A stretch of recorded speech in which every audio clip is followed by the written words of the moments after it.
একটি জরুরি কথা বলছি। হে নারীরা, তোমরা শুনে রাখো।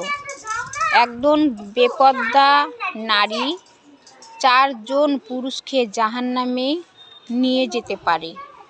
কারণ যে নারীদের পর্দা নেই সেই নারীদেরকে বলছি, তোমরা ভাইকে জান্নাতে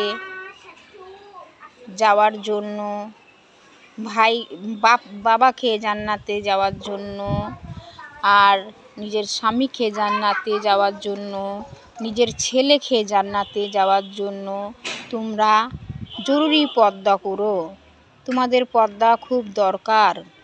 পর্দা ছাড়া সেই নারী জাহান্নামী, আর সেই নারীর কারণে 4 জন পুরুষও হবে জাহান্নামী। তাই বলছি, হে নারী, তোমরা বিনা পর্দায় ঘোরাফেরা করো না। পর্দা ছাড়া তোমরা বাইরে বেরায়ও না। তোমরা সবসময় পর্দার সাথে চলাফেরা করো।